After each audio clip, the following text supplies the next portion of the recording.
try to stop me now.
Hello and welcome back to the Team Turner YouTube channel. In this one, I'm going to be getting the 92 Saab 900 out of storage and getting it ready for the season.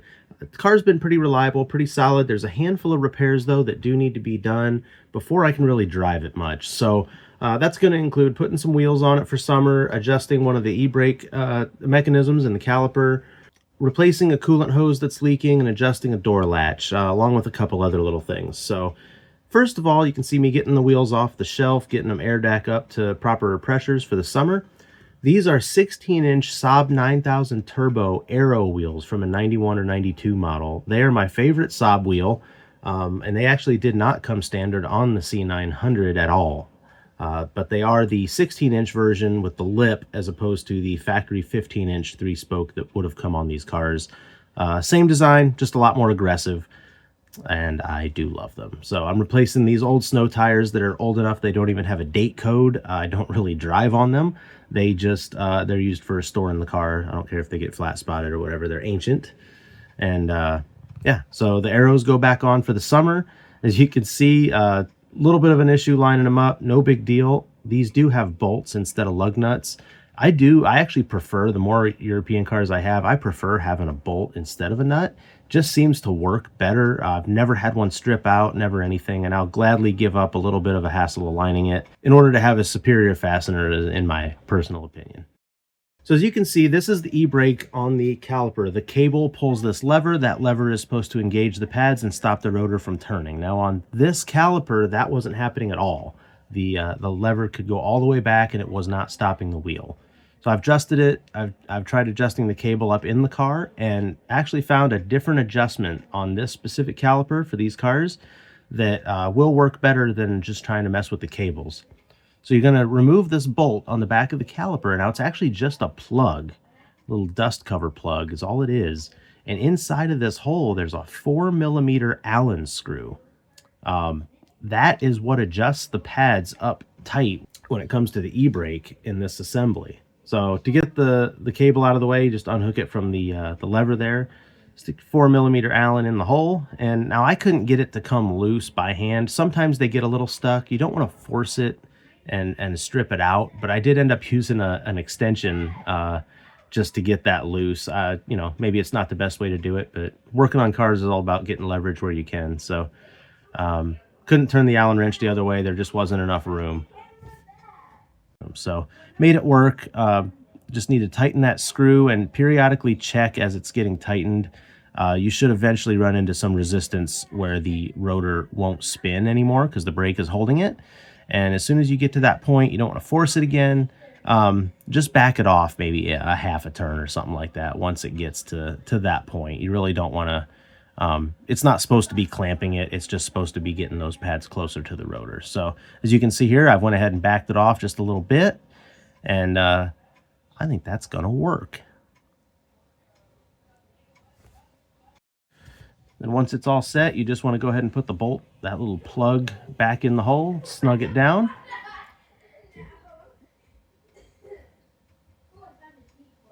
Make sure not to strip it.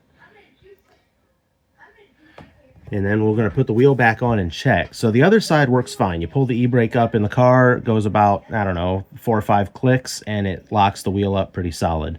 The left side here didn't do anything before. So I think that adjusting that screw should have it fixed. Let's give it a whirl and see what happens. Boom. And as you can see, spun the wheel. As soon as I pulled the e-brake, just a few clicks, and it tightened it right back up. So I'd call that good. It's fixed. Now I have the e-brake working on both back wheels again, which is great. I'm going to go ahead and finish tightening the lug nuts down, torque them to spec, put the caps back on it, and I think we're going to call that part of the job done. Now the next step in this operation today is going to be to replace the little 90-degree coolant hose. It's kind of a common leaker on these. It goes from the head to a coolant pipe that runs around the engine. Just a little 90-degree hose. The aftermarket ones they sell nowadays really don't fit that great. And occasionally they'll leak between the hose clamp and the barb. So went ahead and put a pan underneath the car, caught most of the coolant, and just going to replace this hose with a new one. A little bit finicky to get on here. Just not a ton of room to work in here. Sometimes these hoses get twisted. They just don't seal right. It is what it is. I think I've put one of these on every couple of years. Pretty much every 900 I have. I think this hose leaks about every 3 or 4 years. So it's due. No big deal. It's just a few bucks. And I believe FCP warrantied it out anyway because they have a lifetime warranty on stuff. So get it tight. Get the clamps tight. And we're going to go ahead and fill it all back up with fluid. Now in this car, I use a Xerox G05. It's pretty good coolant. It's got good reviews online. It seems to work for every car that I have just about, and you know, has the properties that they all need, protection they need, etc. And it looks pretty clear. It's not an ugly color or anything like that.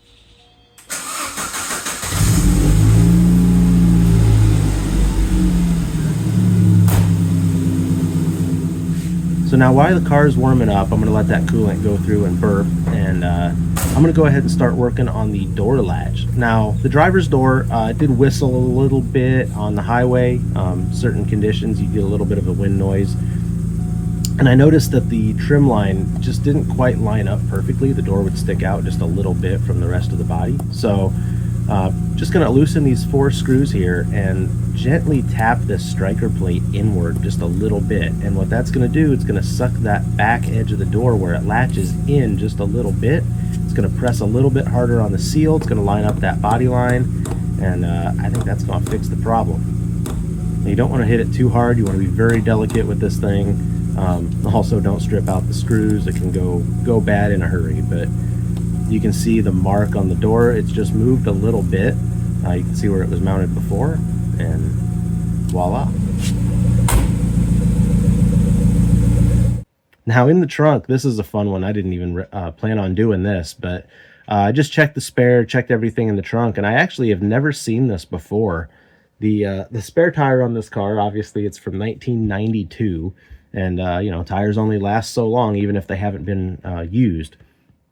So I pull the tire out, and I actually see the tread has completely separated now. Every little block of tread around the edge on the inside and the outside has like come apart from the tire. They're sticking up, they're pointing out.